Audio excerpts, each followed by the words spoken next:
How's it going, guys? Today I'm going to be reviewing the GVM 150S Mark II, which is this light right here. This one here is the same 150S, but that's the old style. I had this light for about a year or so. This one here is the brand new one, and there's so many improvements that they did in this light here, starting with the tungsten color. Previously, they were using just the RGB to simulate the tungsten, so the only accurate light on the CCT mode they could do with this light is actually the daylight only. So the good thing that I see here, apparently GVM is listening to the customers, any other complaints or suggestions or feedbacks that the customers have previously sent to them. So they decided to do a complete makeover on this light over here. So the old one here, let me start with the easy stuff first. The power cord that usually came with this light here was a thinner gauge and only 8 feet long. Sometimes you can't reach the outlet. And now they're making a thicker gauge, and this measures 6 meters long or about 20 feet in length. Another thing that people were complaining about, as you can see, look at the size of this power supply, and the power supply was like dangling and it's rather heavy. People were complaining that it was causing damage to the wiring and everything, and as you can see, they took care of it here. And they made a mount here which comes pre-assembled, so you don't have to mount this. It already comes in a bag like this. So all you gotta do now is plug it in here and then plug the AC cord, and the light is ready to fire. So before they came with this cage setup over here, my previous idea, which I found a way very quickly, was to mount this one here somehow on a pole of the stand by simply attaching a soft adhesive in the middle of the ballast, adding a Velcro around the ballast plus the opposite side of the Velcro, so you can actually press the ballast a little bit here, and this was pretty much secure. But the only problem was, since the power supply is this tall here, almost a foot long, I couldn't really lower the stand all the way because the power supply was in the way. So taking their idea here, I just did pretty much the same thing. As you can see, I just put a couple of Velcros under the light here, and still preserving my previous idea if I ever want to mount this on a pole again. And again, this one here, even if you have the old one, you can still imitate the little cage that they did here by attaching a Velcro here and another Velcro on the body. Good to go. When I got this light here, I never understood why the version 1 never got a Wi-Fi, so if I ever wanted to operate this using the app, I have to use another GVM on master and this one on slave, which was a bummer. Now this one here, they finally put the Wi-Fi in here, so you don't need any other light to be dependent. All you gotta do is turn it on, make sure it is on Wi-Fi, and then open the app, and it works just like the other new GVM ones. So as you probably know, the Wi-Fi lets you operate this light or two of the same 150S, or if you happen to have a GVM 800D, either the old or the new model. However, this was also improved to the Mark II. If you have the 50RS GVM, the old and the new, they all will work with the same Wi-Fi. They completely changed the chip here, so this light almost has nothing to do with this light anymore as far as the colors and RGB mode and everything like that. And besides, this light here is actually a half a stop brighter than the 150S Mark I, which is another good thing. As far as the outside hardware, nothing is changed. It's the same color, the same chassis, the same material, and also the back of the light here is the same exact knob, same exact design, other than they installed this little cage over here, and this one doesn't have it. And for the reflectors here, apparently they're the same, at least on the copy that I received here with the 150S Mark II. Yours might come different, but the ones that I received, it came with the old style reflector. And yes, they still use this little screw mechanism here, because don't forget that this light actually moves this way to get a little Fresnel spot kind of thing. So I honestly don't see any other way to lock the reflector without this little screw. But the only annoying thing is they have to kind of twist several times, but I think this is the only way to mount it. Now let's talk about the fan noise. I still think this is rather quiet, but don't forget, this is a super cardioid microphone. It's a very direct microphone, and I can actually touch the microphone right here. This thing happens to be only 8.5 inches away from my mouth, which is actually pointing directly at these two fans over here. Another improvement that they did here with the same 150 watts of power, this light here happens to be a half a stop brighter than this one here. Like any other LED, they're still very cool to the touch, and I think the fans here are doing a good job. But for this light, because it is a half a stop brighter, you're gonna notice at 100% running for some time, it's just a little bit warmer than this one here. So this one here at 100% is barely warm, and this one here gets a little bit warm. Now the best thing that happened to the 150S Mark II is the actual chip that they completely changed and improved. This light over here could only use the daylight to do any interview work, and everything else was just about the effects, including the tungsten. You couldn't possibly utilize that because they were using the RGB to mimic the tungsten. And this one here with the new chip, they were using actual tungsten LEDs, which makes a tremendous difference. Explaining why I have an ND filter here is because this is the Mark 1, an old chip. This is the Mark II, brand new chip. One has almost nothing to do with each other. They behave very differently. So the way it looks like here, if you need this light to be very dim, you actually have that much control. This one here starts blasting at 1%. So from 1% to 100%, you have more control in brightness. If you want it super bright, and then they're both gonna get super bright. Right now I'm using this light as a master, and this one is a slave. They're both set to the tungsten color. And also this is set to 1%. I'm shooting with a C100 Mark II. The ISO is 850. The shutter is 75 and the aperture is f4. These lights here, they are 5 feet away from that projector screen background over there. So the Mark II over here, as you can see at 1%, you have more chances of finer control if you need something extremely dim instead of blasting to 100%. So when you up the intensity, for example, 10%, this looks like this, and this looks a lot dimmer than that. Let's try 20%. Still brighter than this one here. 30%, it starts to equalize the same brightness, but not quite. 40%, they start to get equal. At 100%, they're equally as bright. So I like this one better because it gives me a better control in case I need something kind of very dim. But here's the thing, everybody complains, oh, how come this light only does 5%? I wish I could control to 1 single percent increment. There you go, you asked, they listen. So you can go 1, 2, 3, 4, 5 until 100%, so there it is. But actually on this particular light here, the way the hardware works, I still prefer the 5% increment because I can go from 0 to 100% in like 4 seconds. This one is gonna take a whole 20 seconds. And talking about delay, they also did a little something over here that this light kind of dims. I'm talking about like something that takes like 10 seconds. This light over here, you can turn off like that, right?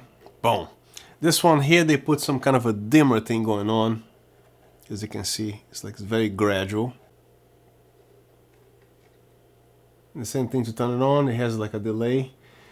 So this thing on RGB at 1%, it is so dimmed at 1% because I can actually see this with my eye, but the camera can't see it at the settings here. But the 2%, you can actually see a good deal with it. As far as brightness goes, so if that's something that you're looking for, that you need the light very dim for some reason, this light will give it to you. As you can see, this one here is at 5%, and I'm already blown out here. And this one here, it's perfect exposure. So if you need something that dim, you got it. I'm actually this close to the light. This one here at the very minimum, you can't do it.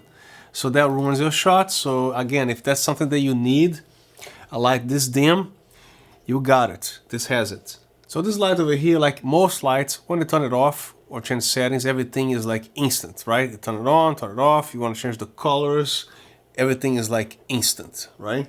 This one here, they wanted to do a little dimming thing, but I think they exaggerated a little bit because I'm talking about 9.5 seconds until the whole dimming kind of completes. So I'm starting at 0 to whatever here, but you can see there's a little dimming going on to turn it off. So I have the Mark II light connected to the app. I'll get into details about the app stuff in a moment. This one here, I'm at a 0%. Watch, it's still doing it. I'm talking about 9 seconds. It's not ready yet. There you go. I think you reached 100%. So let's dim it down to 0. That's a long time waiting.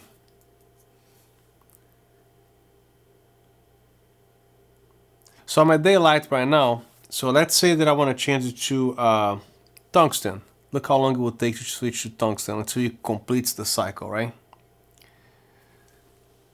So I think that's finished. I counted, it's about 9 seconds, so it to me is a little bit too slow, too elegant maybe, you know, but going back to the daylight, it's still changing. And then switch to RGB. I'm gonna choose green. So as you can see, there's like a whole dimming thing going on. I don't know. Not a big fan of the dimming, not this many seconds, you know, maybe 3 seconds would be cool. Now, on another hand, if I could actually shut it off or turn it back on, this would be awesome because sometimes you want this slow dim going on. I can see so many uses for this. And as a matter of fact, I bought this light primarily for effects.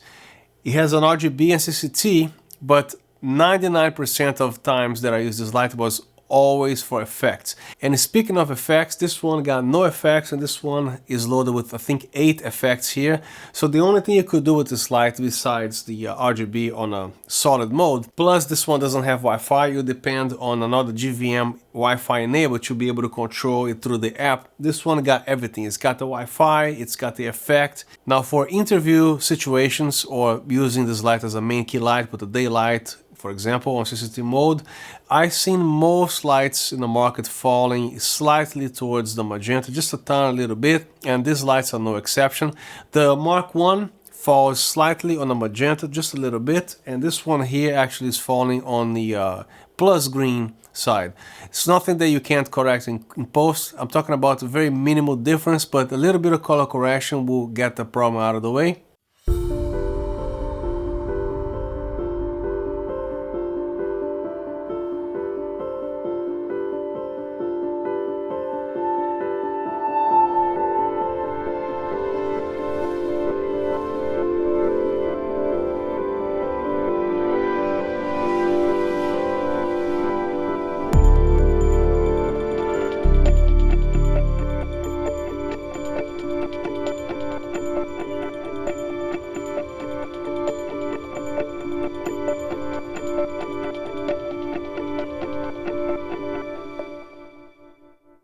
Now with all the stuff that I said regarding the pros and cons of this light, should you buy this light? I would say absolutely yes. I have 2 of them because the biggest selling point of this light, as you can see, this is not the usual LED panel that you see here. I mean, they do a good job and everything, but they don't throw a lot of light far away.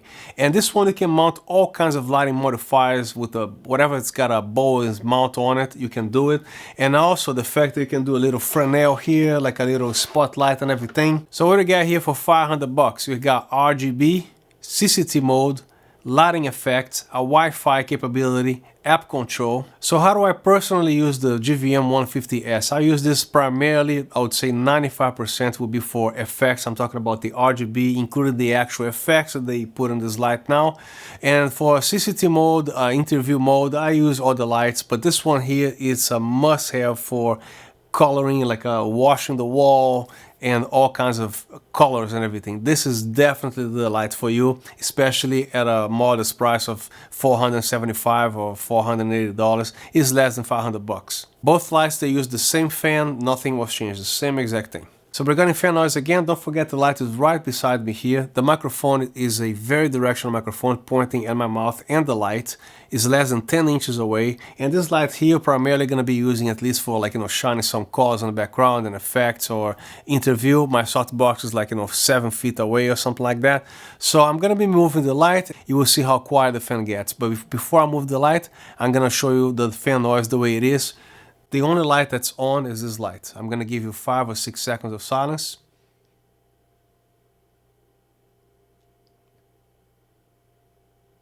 So the light is 6 feet away from me.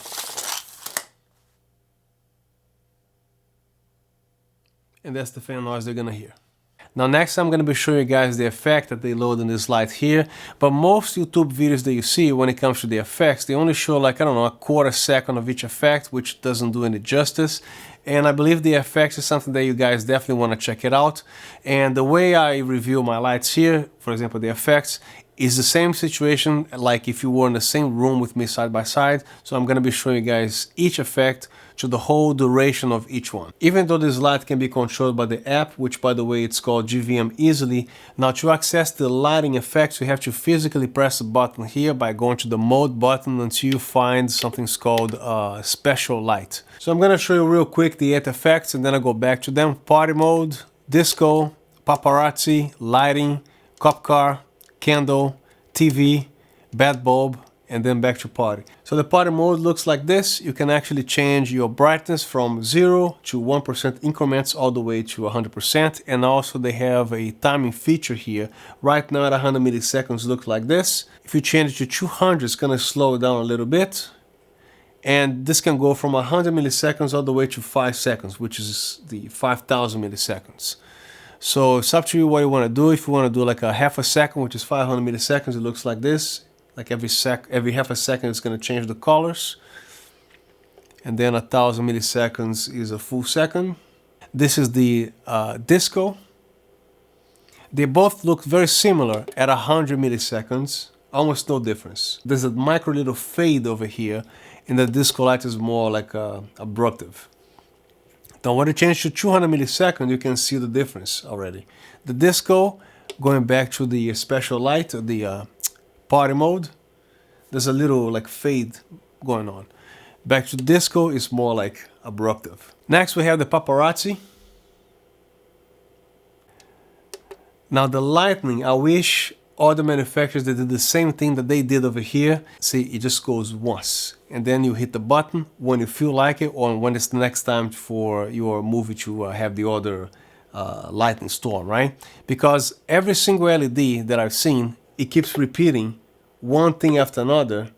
And it's not really a realistic thing, is it? Because what kind of movie has a lightning storm like that, right? So this one here only goes once, until you signal the guy, the gaffer guy, that, hey, I want one more lighting. There you go. Perfect. Because the only light that I've seen that does this is the Luxley Tyco and the Lupo lightings. I mean, those lights, they are really expensive. But most lights in general, when you go to the lighting, it's that annoying thing. Every 3 seconds, it repeats again. Nobody needs that, right? Now, the cop here does a pretty good job, too. It goes like, you know, red, red, red, blue, blue, blue, instead of red, blue, but still, you know, when you aim this somewhere, it looks like police cars. Not bad. And this one is the candle, which they use the warmest RGB setting that they have there. The only problem that I see with this one here is because it kind of flickers like this, instead of like a dimming, like a gradual kind of thing. And also that they use the warmest RGB setting. I think the candle light, they should have used the 2300 Kelvin on the CCT mode of the LEDs, right? I think it will give a more realistic candle, because this is actually too warm, but it might work. Next we have the TV mode. Looks like that. And of course you can adjust the brightness, and of course the other effects such as the party and disco mode, it lets you adjust the timing as well along with the brightness. Next we have the bad bulb.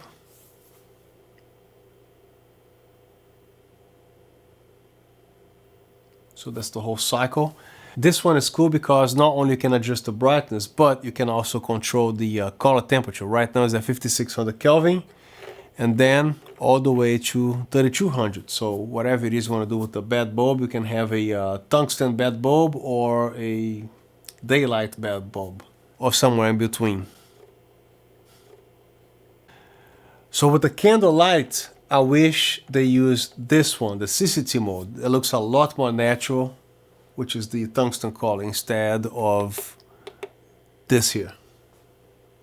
That's orange red. So, but you're gonna find the same similar thing with the new GVM 800D. They're using the RGB instead of the 3200 Kelvin. But I wish it looked like that color on the candle lighting. I wish there was a USB port here so we can actually upgrade software in case they decide to improve something even further, right? Hey, we got a new lighting candle light for you, but we can't do that. But at least we can show the manufacturer that they should do the tungsten color for the candle light on the next batch of lights that they make, at least. Another huge thing that they did improving the Fresnel thing here is because the old one here, as you can see, when you do that, you see that ugly square in there. I can actually see the little 3 lines of the chip. Now this one here, look at the difference. It's a perfect spot right there. They changed the chip and also the Fresnel glass that's in front of the light. So full flood, full spot. This one here, full flood, full spot. At flood, they are identical. Same thing on RGB.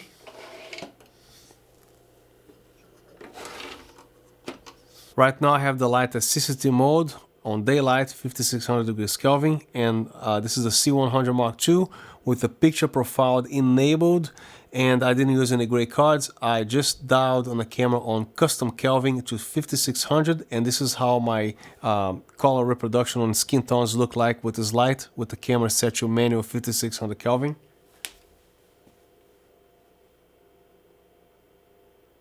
Now this is how the 3200 Kelvin will look like with the camera still set to daylight with this chip that they have here.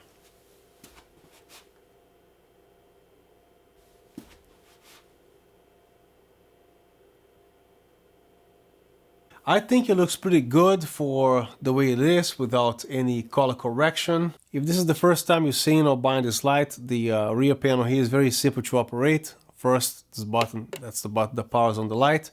Right now you are on CCT mode, and if you are on another mode, it's going to remember the setting. For example, if you put RGB here and turn it off, it's going to remember to RGB. Going back to CCT mode, here's your brightness button. It goes from 0 to 1% increments all the way to 100%. Here's your DMX control. The right knob at this setting, you can control the color temperature from 5600 all the way down to 3200. Over here is your minus and plus buttons. You can go from channel 0 all the way to 11. When you press the mode button, you can access your DMX, also your Wi-Fi, lighting effects, which you also can control by pressing the minus and plus buttons. Next, you have your rotate, which means it's very similar to the master mode. The rotate is useful when you have a group of lights on Wi-Fi and you temporarily want to kick this out of the Wi-Fi, you go to the rotate mode, I believe. Next, we have your slave, which you cannot control the light because it's going to be controlled by the other light on master mode. So once you switch to slave, don't expect any buttons to work, and this is a normal thing. To access the RGB, on the right button, you press in once, and then it switches to your RGB. And then again, the brightness can be controlled by the left button, again from 0 to 1%, all the way to 100%. This button here controls the color range. This light can be controlled by an app, but make sure you're on Wi-Fi pressing the mode button, because if you're not on Wi-Fi, it's not going to work because you need to be on Wi-Fi, and then it will work.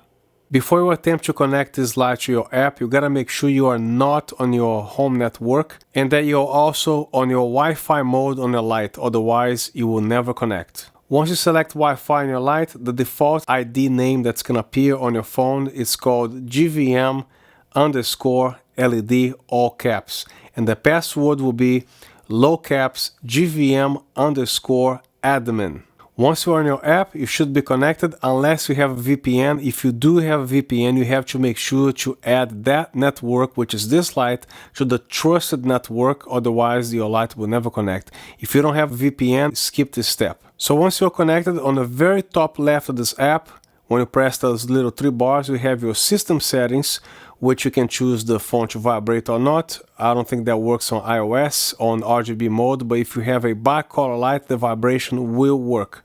And then you decide to have sound or not. Again, on RGB mode, it does not make a sound, but on bicolor lights, yes, it will. On the switch Wi-Fi, on this current app version, the switch Wi-Fi, you have to go back to your phone settings and go back to the Wi-Fi name and switch to the Wi-Fi that you want. Now, if you wish to change the default factory settings, the Wi-Fi name and password, which I highly recommend, all you have to do is press modify Wi-Fi here, and then you can actually change the username and password. Now keep in mind, if you make any changes, either change the password or the username, you are going to get kicked out of the Wi-Fi. The same way if you change the password of your home router, you're gonna have to input the password on your phone and every other device such as printers and everything else.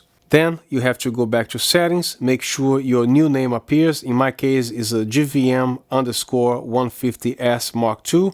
You cannot have any spaces there. You have to use underscore if you want to separate the names here. Then once it's connected, you can go back to the application again. The channels here is set to 0. The light is also set to 0. You can change from 0 to 11, but use the app here on the Wi-Fi.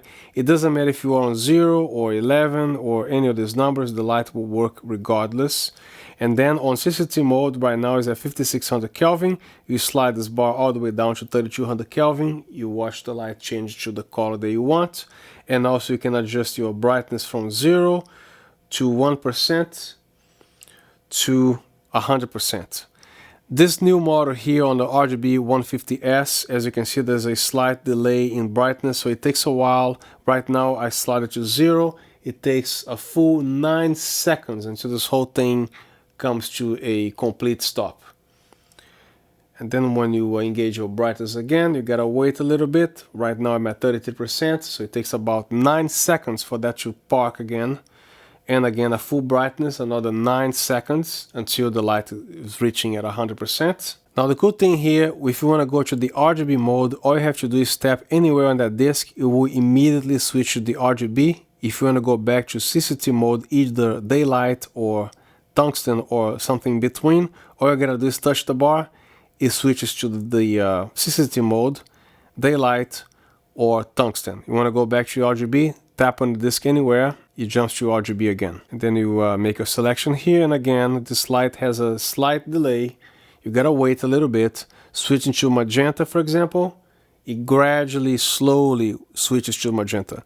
The old one, the RGB 150S, it's instant. This one here, you gotta wait a little bit. Now, just in case you have a bicolor or RGB, in my case it's RGB, it always will appear default as the bicolor light. You have to go here and switch device. Make sure you tap on the RGB light, and then it will connect.